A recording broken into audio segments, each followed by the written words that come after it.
All right, everybody. It's now 1 o'clock Pacific, 2 o'clock Mountain, 3 o'clock Central, and 4 o'clock Eastern. And if you're from New Zealand or Australia, then it's tomorrow already, and I want to know what the weather's like.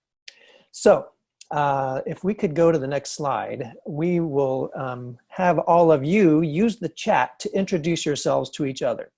We're going to be using the chat throughout this session, and we're going to be using hashtags to allow us to create a chat summary later.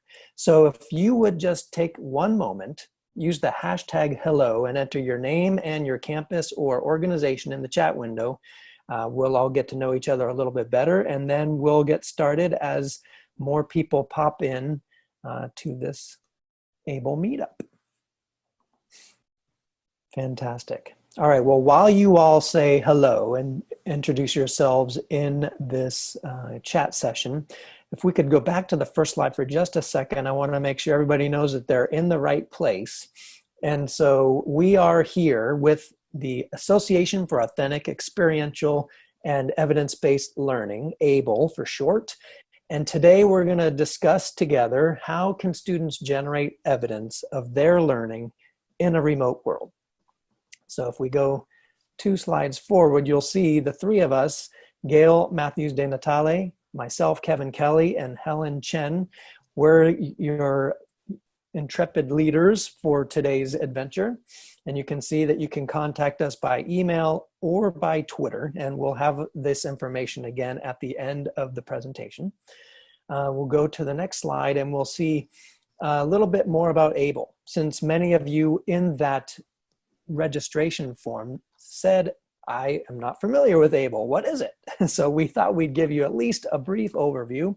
We are an international, or if you prefer, the international community of practice for ePortfolio practitioners and researchers.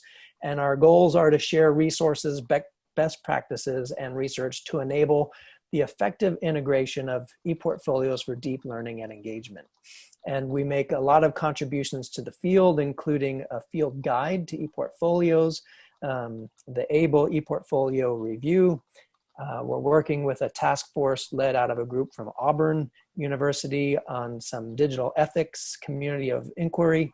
And now we're doing things that don't even necessarily pertain to ePortfolios per se, but do pertain to authentic, experiential, and evidence-based learning, this meetup. So let's go to the next slide and see what we're all about. Today, if you remember from our scintillating and exciting description of our session, had 3 main goals. And so the topics that we want to explore with you today relate to evidence. How do we help students document and reflect on their learning remotely? Equity. How do we remove barriers to successful remote learning? And flexibility. How do we create multiple pathways for students to generate that evidence of learning, again, in a remote sense, since most, if not all of us, are doing this in a remote course format. See in the chat questions about being recorded, and yes, we are creating recordings, and we'll create a transcript, and we'll send out some emails with the information tomorrow once we've recovered and had a beverage. All right, on the next slide, we would love to hear from you because obviously we all define things differently. So in the chat, please use the hashtag definitions and a hashtag for one of the terms to share briefly, 5 to 10 words, what each of these words means to you. And while you all type, I'll share the definition for equity that I've co-created with the Peralta Community College District in Oakland, California. And it's freedom from bias, assumptions, or institutional barriers that negatively impact students' motivation, opportunities, or achievement. So that's how we're defining equity. And I see that we have people putting things in there. Evidence is making learning visible, had a couple different things, and then some specifics like artifacts, how we make that learning visible. I see under flexibility, we've got providing opportunities, equity, my identity does not lead to barriers, similar to what we heard from the Peralta definition, removing barriers. Ava talks about flexibility equaling or being the same as allowances. Leanne, thanks for the equity pertaining to student choice. We'll be talking about that. So obviously we have quite a few ideas from the crowd here. We again are going to scrape this chat and summarize it. So thank you so much for using the hashtags, because that makes it a lot easier. While you continue to enter your definitions for evidence, equity, and flexibility, the three themes for today's meetup, let's move to the next slide. So when you all registered for this session, you also included your biggest questions. And so those questions included, how do we assess? Especially people who are new to remote teaching and learning want to know how to assess in an online environment, what assessment processes and tools are effective and don't increase our workload. And then people are also asking about what actually constitutes evidence. So we tried to weave all of that into our presentations today. You also wanted to know about what to assess, and that ranged from different discipline-specific or topic-specific questions, people who might be teaching in fields that are a little bit more difficult to assess online, such as music or welding, career and technical education topics. We know we have a lot of composition and rhetoric instructors here from the demographics and the survey that you used to register. People also asked about reflection, which is often used in what we call folio thinking. We'll talk about that more. And higher level thinking. What workforce skills can we ask students to demonstrate over distance? And how do we get them to demonstrate that they're working in teams or with a specific community? And on the next slide, we have another set of biggest questions. A lot of questions related to student behaviors, especially how do we promote or foster academic integrity? How do we drive student engagement and motivation?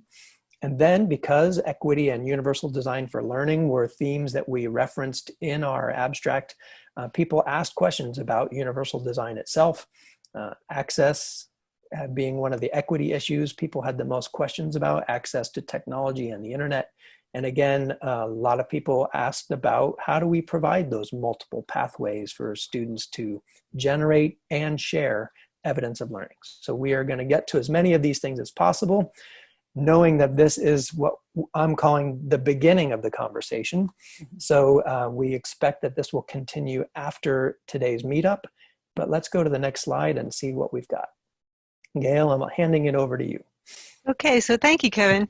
As Helen and Kevin and I were talking about, in particular, the challenge of crash landing into remote emergency teaching, we realized that there was kind of an old friend that came to mind, and that's the backward design.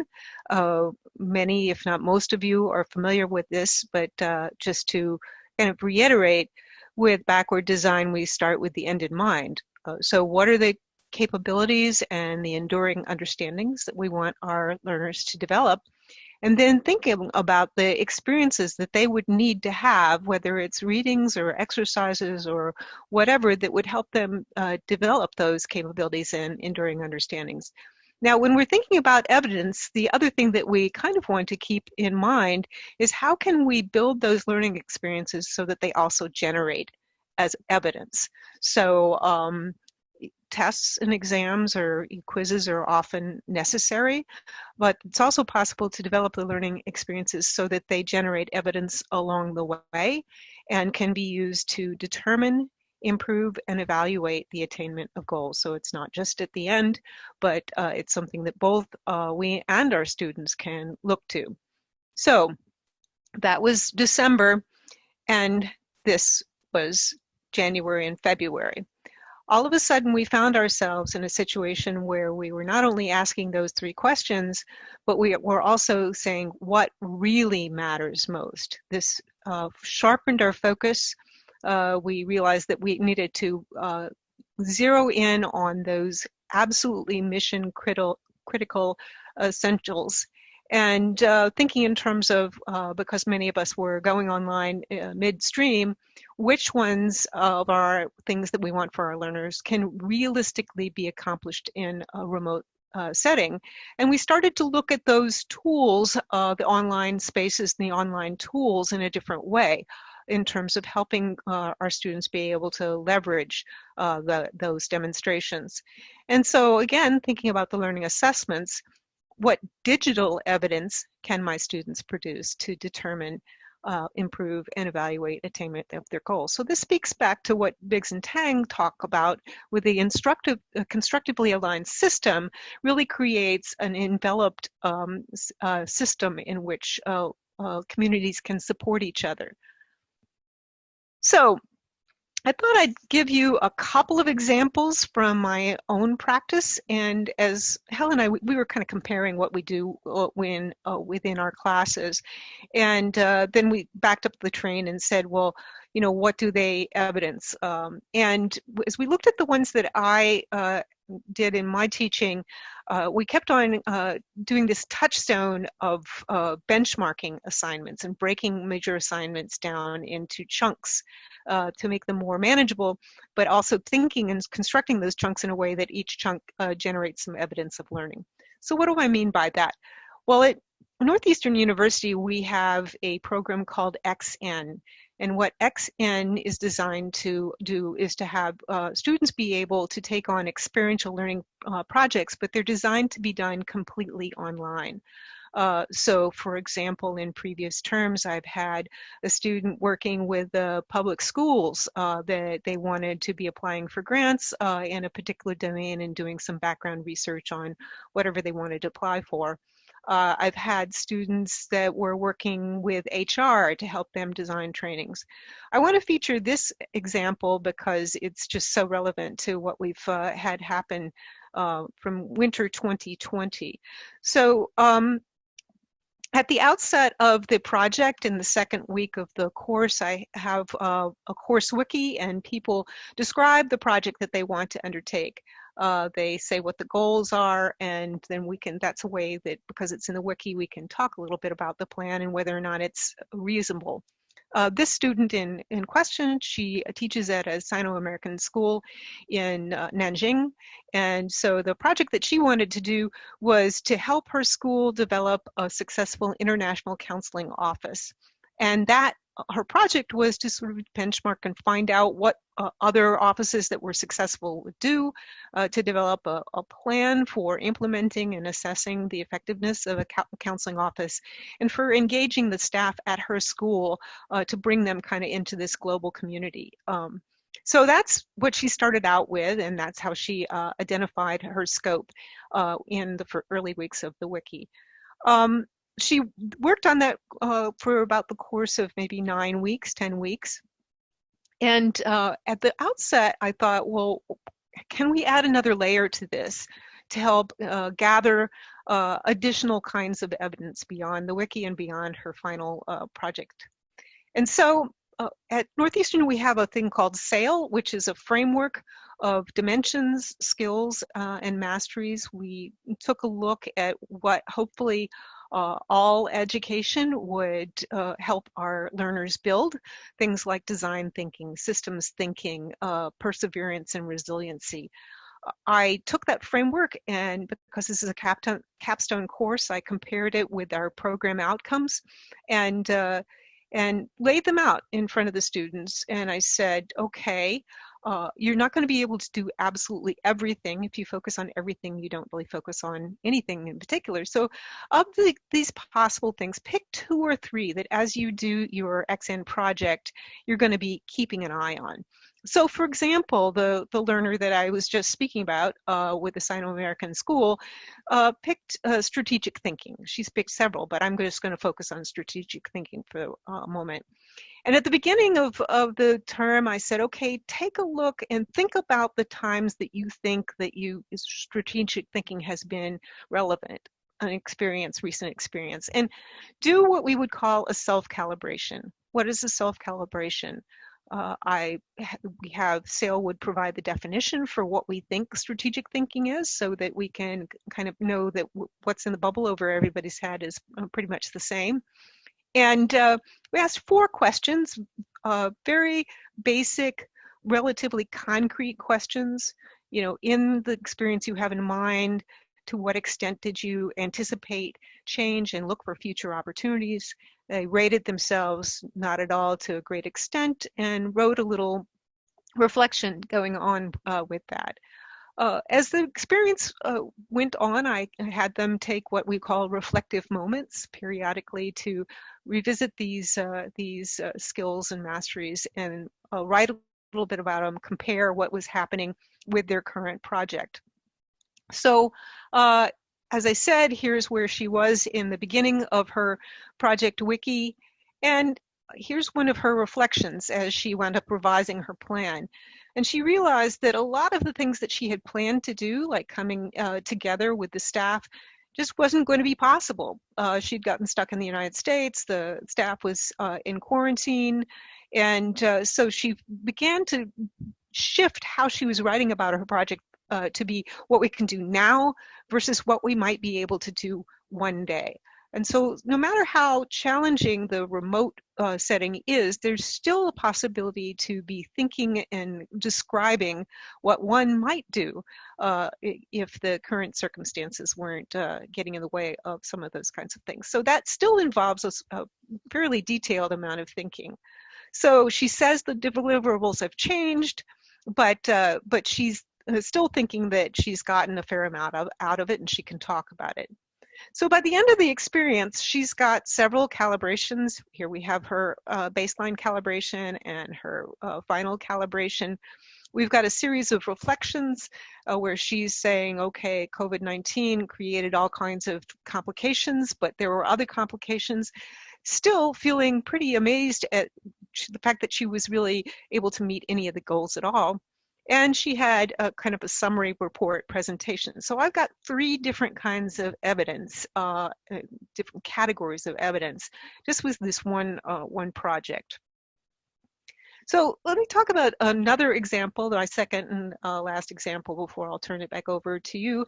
And this is gets into portfolios. AAEEBL is involved with the e-portfolios. Our focus has been that we've designed today so that you don't really need an e-portfolio to do any of these ideas that we're talking about, but it does help.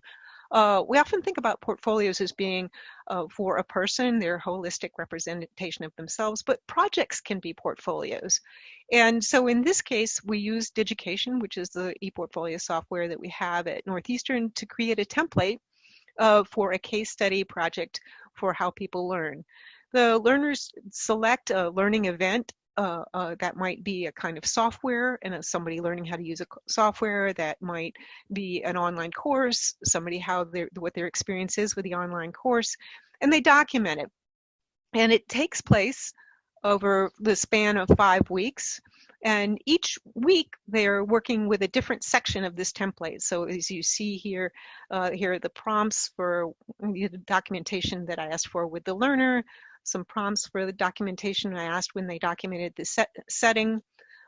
Notably, at a certain point, I had them analyze and go back with the previous readings from the course and say what of the readings you've done seem to resonate with the documentation that you've done here. And when I look in the learning management system, I see this huge spike in access of the readings from the previous weeks. So that's yet another form of evidence that this assignment and their work is really driving them back into the readings in a deeper level. So, in thinking about how to scaffold this in a way that is manageable, because it is a significant amount of work, I think in terms of how I strategically kind of interject myself. So at the beginning, helping them craft what kind of project they are going to work on, what are they going to look at, that's really important, and I'm there 100% of the way. In the interim weeks, say for example, when they're doing the learner or the setting, I'm giving everybody in the class a rubric that has been turned into a feedback form, and so it guides their attention as they give each other peer feedback. It's not that I'm absent from the course, but I have found that they actually provide a significant amount of feedback where I would wind up going, yes, I agree with so-and-so. Toward the end of the case, say within the last couple of weeks, I come back in again with some very, very detailed feedback that will help them revise and improve. So multiple iterations of feedback around evidence is another piece that we found to be very important in terms of helping students document and improve their learning. So here are a couple of examples. This is one that a student did. She documented an online course and documented one learner's experience. In this case, it's a health professional. It's a course for helping health professionals become better writers. This one, which was one of my favorites, she documented a training at a fire station and took a look at how that might play out. As again, we talked with Kevin before of all the different types of learning that are out there, whether it's welding or what have you. And then just to put a bookmark in it, when we're thinking about equity and diversity and seeing our value, seeing our sense of belonging within a learning experience, that came up in your chat. These are opportunities, having it to be multiple topics that they can choose, also can help learners find the value in the learning that they already have within their communities and what they can bring to the table. So I thought I'd take a break here and go back to your turn. We've got the hashtag and we've crowdsourced some of the definitions that we have for things like evidence and equity and flexibility. Take a moment, use the hashtag benchmark, and we've given you a few prompts. One is, how have you structured your assignments to make them manageable? What digital evidence of learning have you asked your students to produce along the way? And as you do that, know that whatever you want to riff on with these questions is fine by me. You don't have to answer both of them. I'm just looking forward to seeing what you have to say. And Erin got the ball rolling with her description of a project related to a project, portfolios related to a project for a first semester writing course. So hopefully there will be some way to see some of those portfolios, or if not, maybe when we create some sort of community space after this event, Erin can share maybe some of the prompts or some of the things that would allow people to replicate what she did. Yeah, I think it's interesting when Erin's talking about doing primary research, and with any of these, being able to take some kind of documentation in my life around me, and being able to bring it to bear, is, I find, dramatically increases student engagement. Brandy, I love the idea of elevator pitches. Mm-hmm. And in some cases, in live settings, I've tried to find refrigerator boxes that are being discarded from appliance stores and use that as the elevator where students get in that space and do their 1-minute elevator pitch. But since we're doing stay at home across most of the US, they could do it from a closet in a confessional format with their phone. So we've got Samantha talking about structuring self-assessment and the peer feedback and class-generated rubrics. So if we're talking about evidence of learning, what are the benchmarks that we're using to evaluate the quality, and that the class can actually have a hand in being able to help co-create the expectations for excellence. Mm-hmm. So I don't know if we want to turn our attention. A lot of these elements you're already speaking to so eloquently within the chat. But if we look at the examples that I just had, one is that the evidence is multimodal. When you're online, there are all kinds of affordances. You can go way beyond text, and it can be produced over time to have those opportunities for feedback and improvement. In terms of equity, I know I said multimodal, but keeping in mind that it needs to be structured in a way that it can be scaled up or down. A simple wiki is pretty easy to access in terms of data and bandwidth, and sort of can be done with limited access to tools, and creating a pathway within, say, the rubric or the evaluation, so that people aren't penalized for not being able to maybe do stuff that's more bandwidth heavy. Going back to this idea of the flexibility, the choice of topic increases motivation, and depending on the assignment, it can also increase the learner's sense of belonging, or having something within their own unique life experience to be contributing in a way that is valid and honored. So I think I'd turn it over to you, Kevin. Is that where we go now? And as kind of a transition point, while we're staying on this slide, there was a great email in a listserv for the Professional and Organizational Development Network, or the POD network, from someone at Harvard, and I will look it up and add it to the resources for this session. But it was, how do we look at science lab-based instruction and break up the lab experience into its component parts, or benchmarks, as you have referred to them, so that it is possible for students to generate evidence of learning, even though they can't get into a lab where they're setting up the beakers for chemistry or the petri dishes for biology. And I liked the way they framed it as, well, if you're trying to determine whether or not students can set up an experiment, maybe you can use a virtual lab or simulation. If you're trying to get at whether or not they're able to analyze and interpret data, then you could provide a data set rather than requiring them to collect the data from their own experiments and have them write that up and write a report. So there are definitely lots of great ideas out there.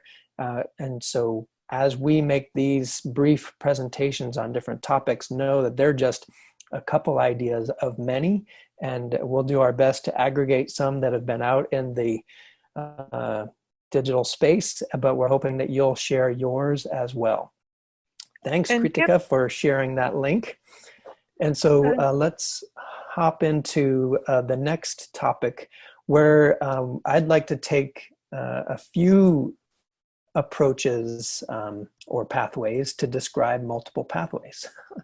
So on the next slide, extrapolating from example like Gail's reference to the experiential network project, one way to provide additional pathways for students to generate evidence of learning is to change the time frame.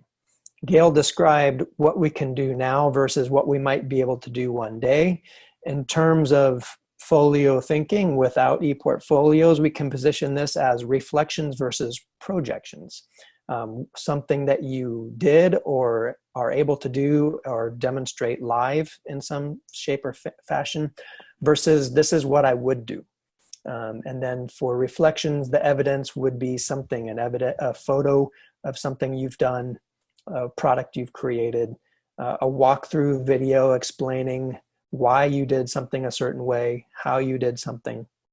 For simulated evidence, this might be, again, an artifact that shows you understand the process but aren't able to demonstrate it live. Let's say for fire technology at the community college level, or welding for career and technical education. Some of those things, unless you have the equipment at home, you're not going to be able to demonstrate the evidence completely, but you could do for welding a plan or a drawing and walk your way through it in a screencast, maybe a think aloud video, if you've heard of those, where you're explaining your steps as you would go through them.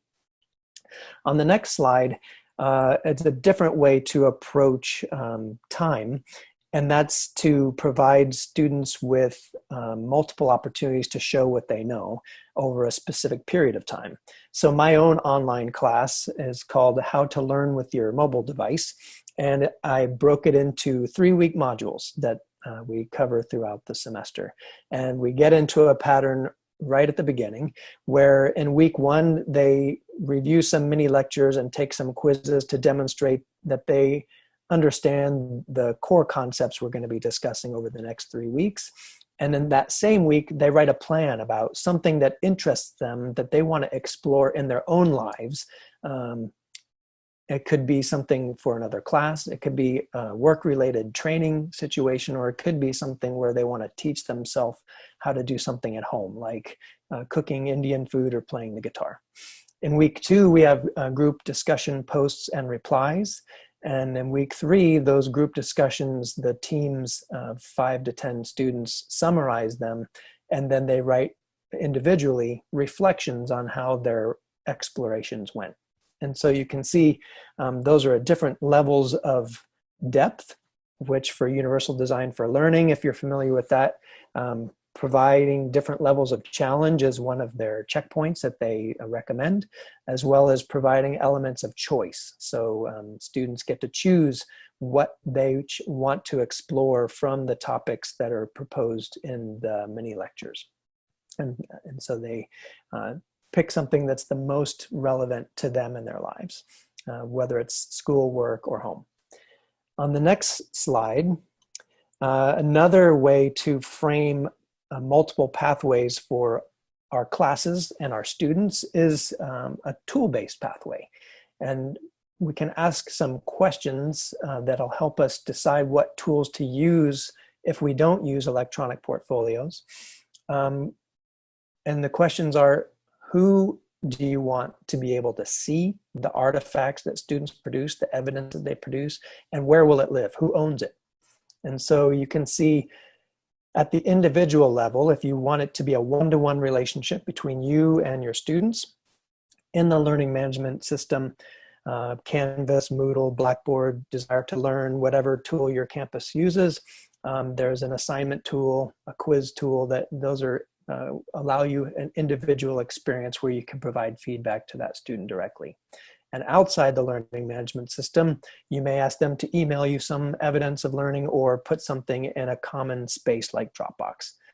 But if you want that evidence of learning to be visible for students to give peer feedback, for the whole class to learn from one another in a sense of student-generated content, or if you want the entire world to be able to see it because you're grappling with ideas that are important and timely, then in the learning management system, small groups or the entire class could use discussions, wikis, group pages, and similar tools for everyone to be able to generate feedback on what students are producing.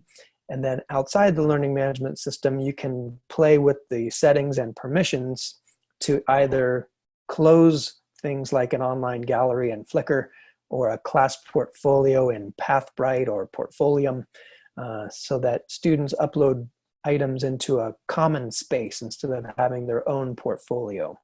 You could also use collaborative tools like Google Docs, VoiceThread, Flipgrid, and again, those can be set to be specific to a community like your class or open to the entire world. So providing students pathways for how they generate and show evidence of learning in a remote sense.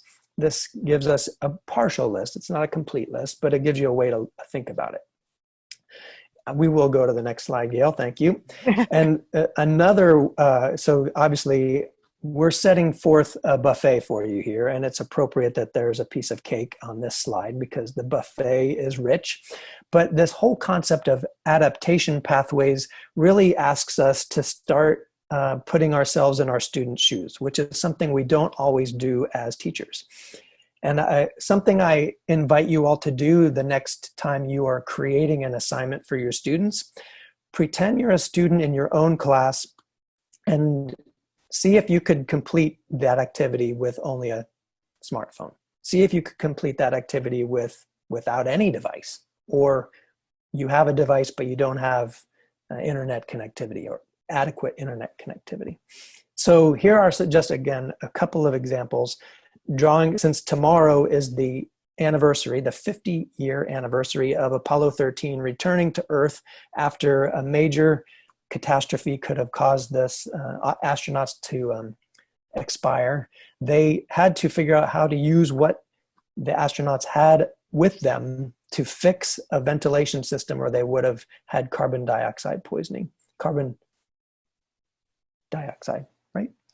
CO2, that's what plants like. And so they ended up using things like the astronauts' socks as filters and all kinds of things. So, and while I was looking that up in my Firefox browser, I got a little advertisement for an article saying no flour, no eggs, no butter, no problem. You can still make a cake. And so it's that sense of we can adapt what we're doing to still make it possible to achieve the goals. That's where we get to these bullets on the left.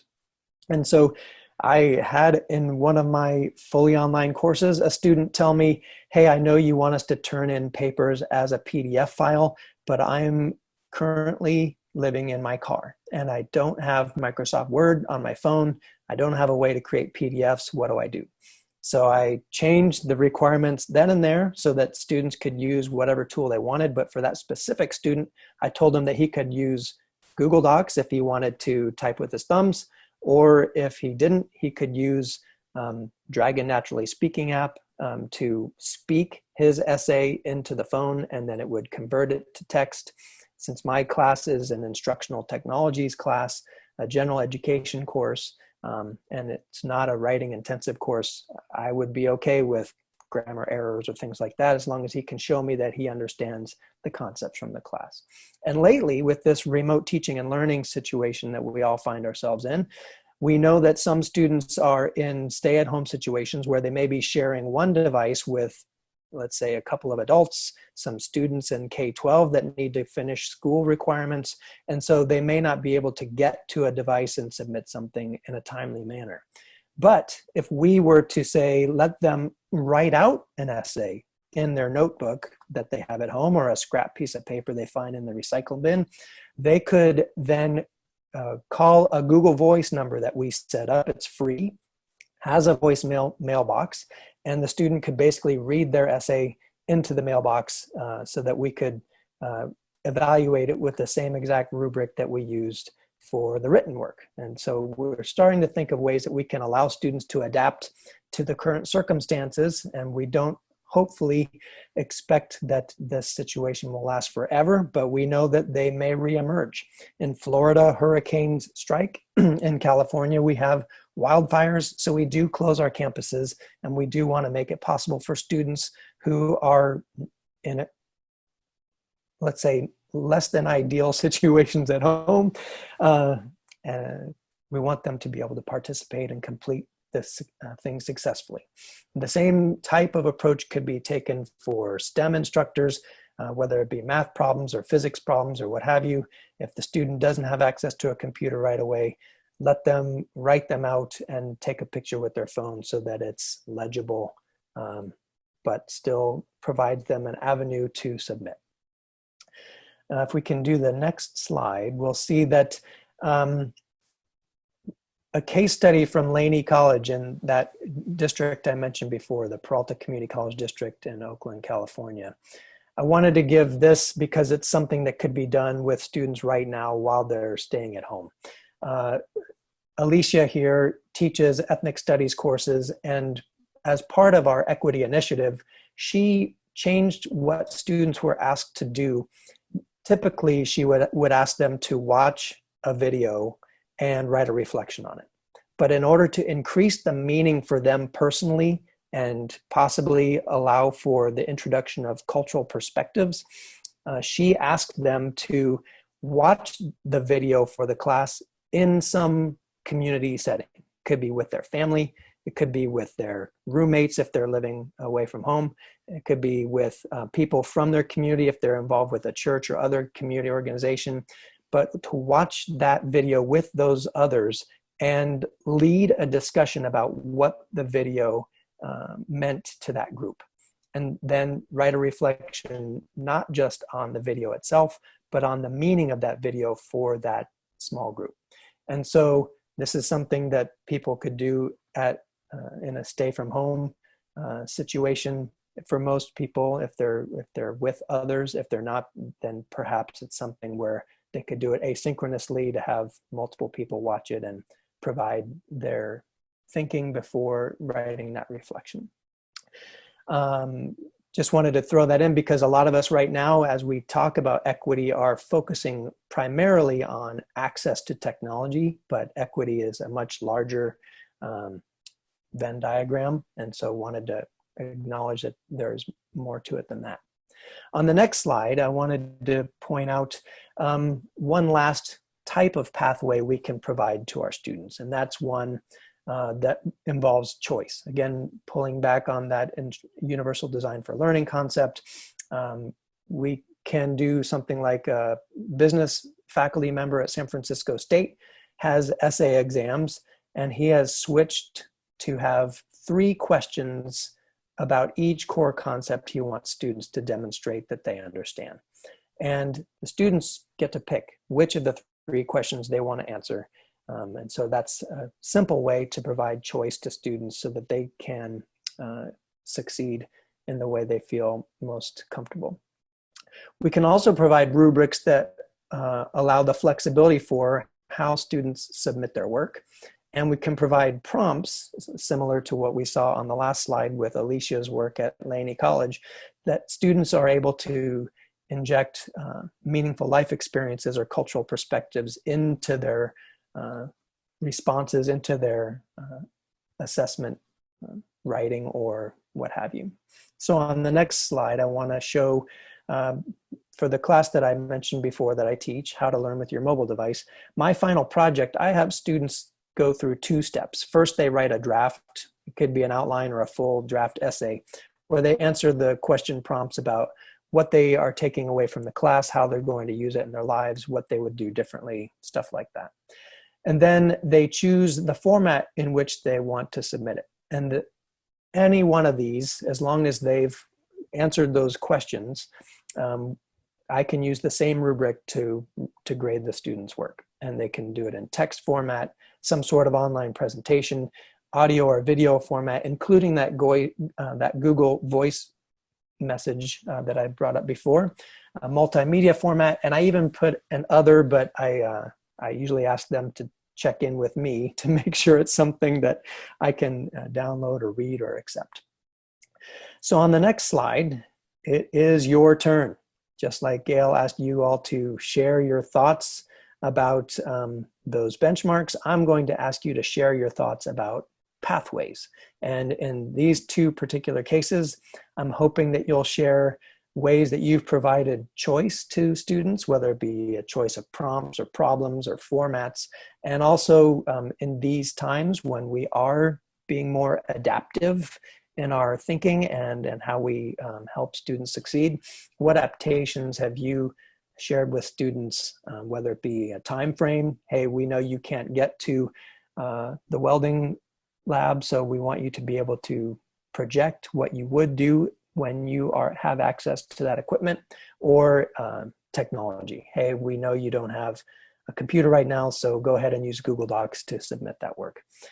Be interested to see how you all are providing multiple pathways for your students to generate and share evidence of learning remotely. And we see Maria gives options for the final project, and they have different formats, so it's a little of both. Team formation from Jess.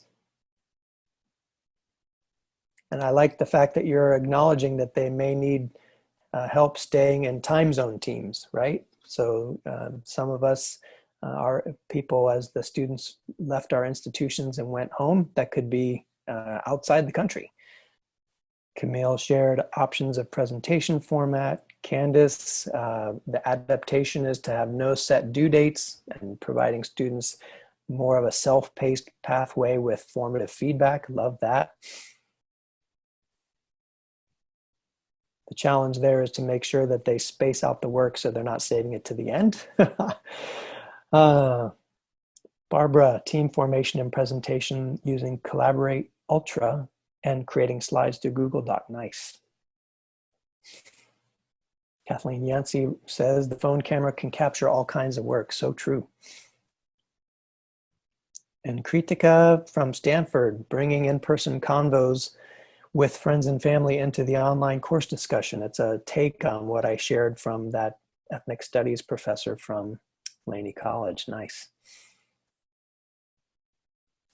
All right, well, in the interest of time, while you all continue to add your thoughts, I will wrap up my section by saying that we can summarize what I described with some of the major question words. The evidence, we reconsider what constitutes evidence when we think about when it's generated and who will see it.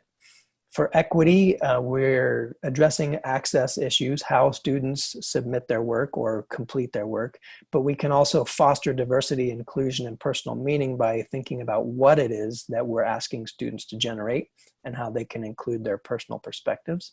And last, for flexibility, we give students a choice of topics or formats and a chance to adapt, which addresses questions like how, what, and why. I'm going to hand the talking stick over to Helen Chen to close us out.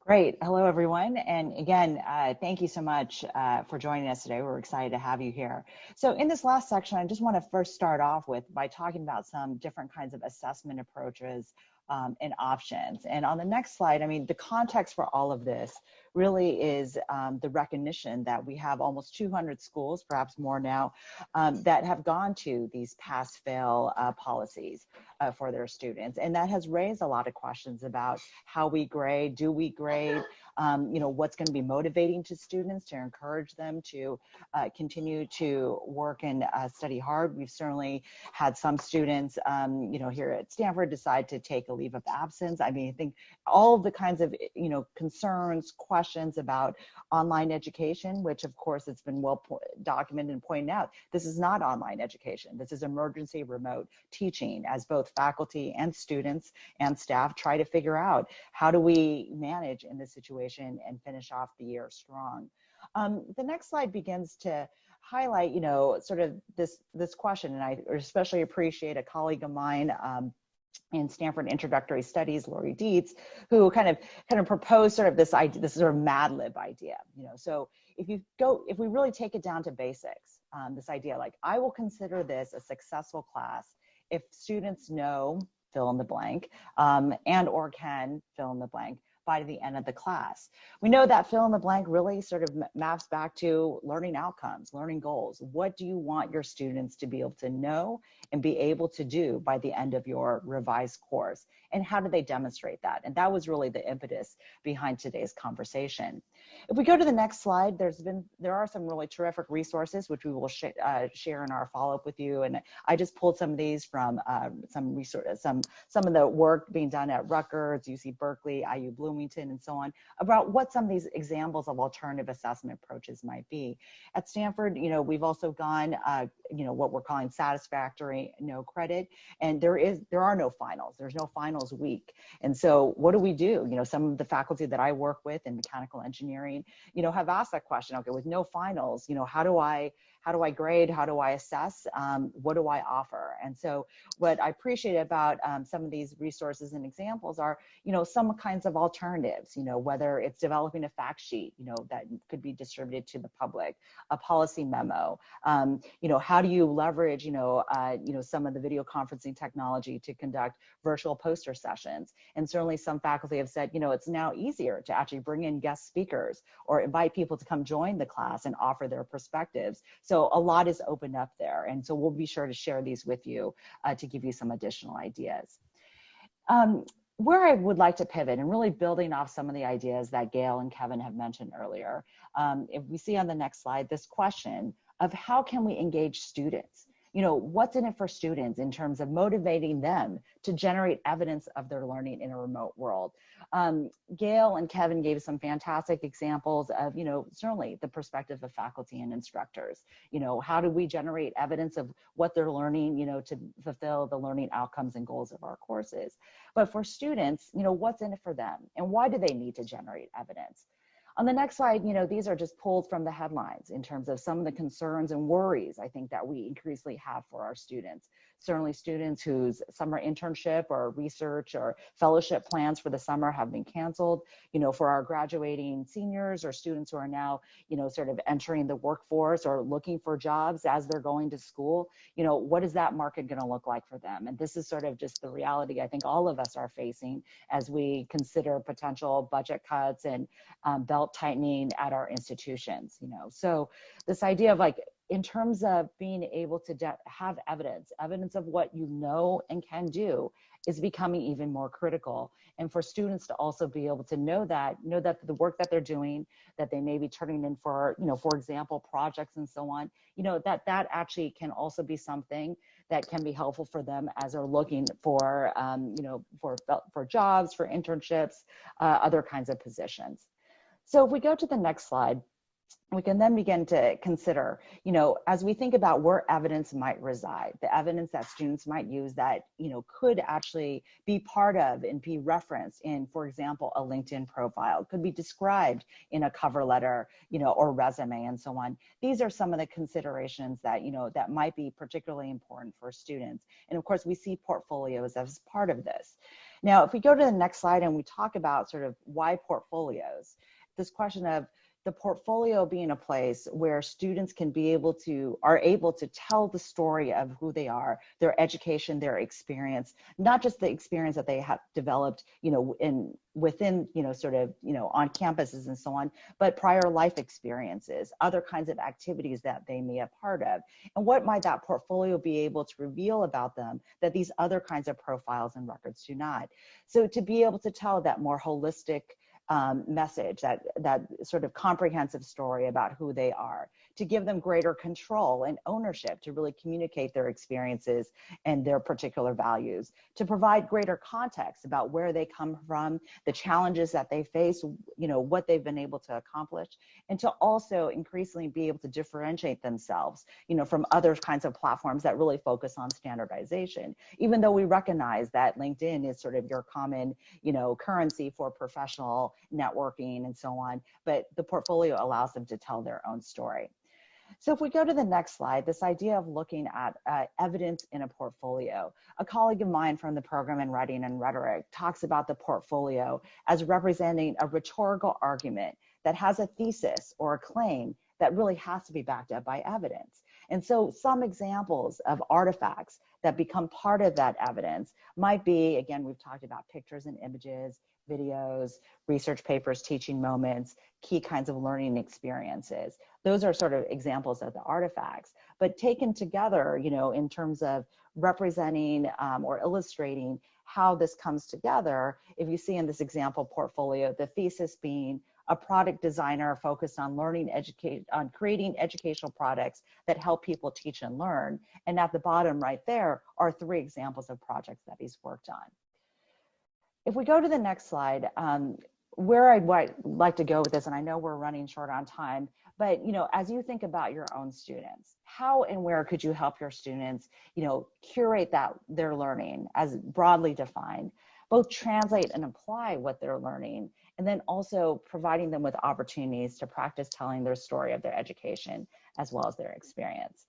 So Kevin, I know, do we have time for this, or should I go ahead and wrap up, or what do you think would work best? Absolutely. We started a couple minutes late to make sure everybody could get in. So we will make sure we have time for people to share their ideas, especially because that student perspective is so important to keep in mind as we do this work.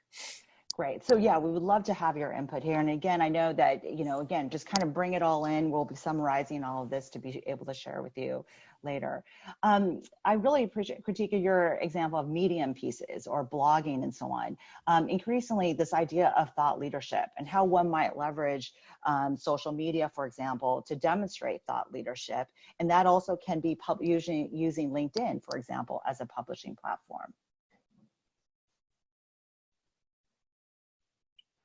And a project that I've done in the past is to have a group submission to the public where we wrote student versions of the 7 Things You Should Know series from EDUCAUSE Learning Initiative.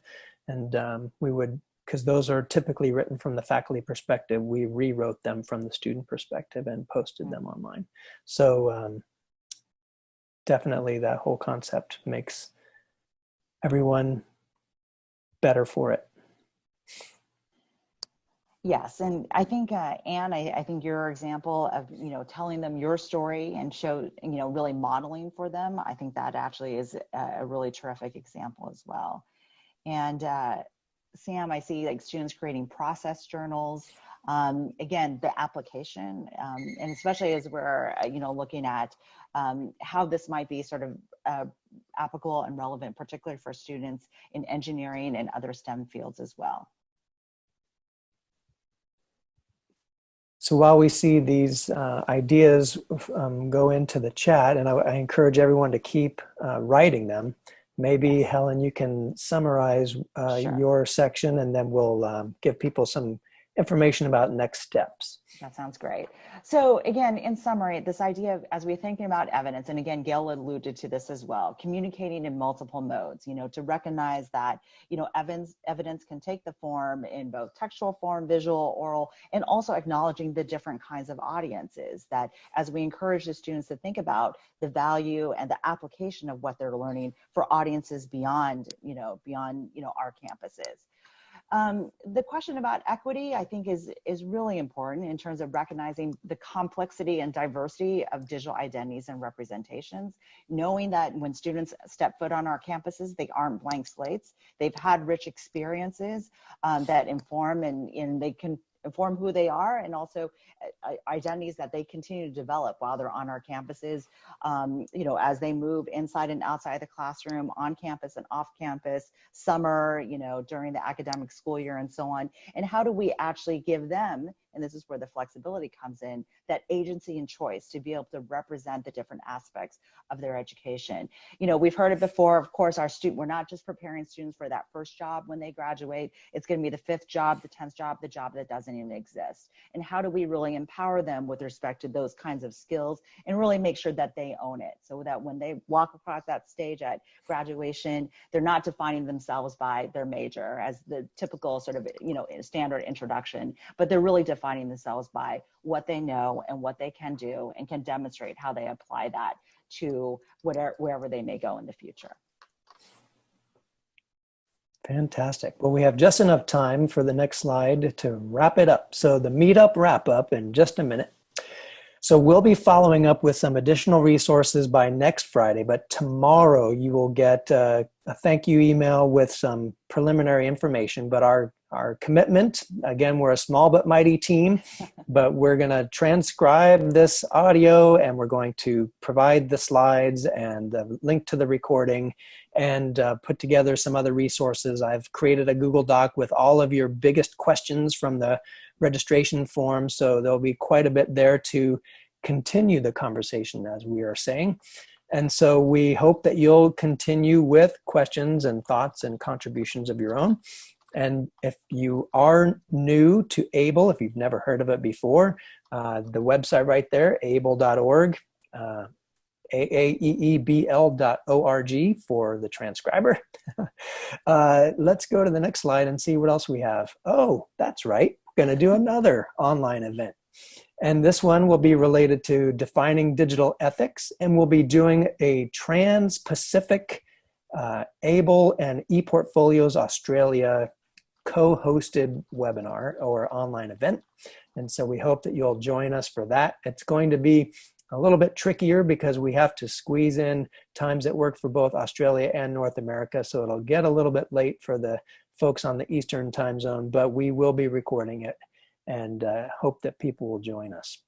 And on the very last slide, obviously we want to say thank you and we appreciate you joining us. Share the information with your colleagues who were not able to attend. And then feel free to contact us. Again, our emails and our Twitter handles are on this slide here. And Gail, Helen, and I are willing to stay on for a little bit longer to answer any questions in the chat that people have just pressing need and they can't wait till next week. Go ahead and ask it and we'll see what we can do. But we know people have to run to their next meetings. And on the East Coast, it's now time to open a bottle of wine or something like that, and feed the kids and the dogs and all that. And wow, you're welcome from America to Beirut. We're excited that this is an international session. Great, thanks everyone.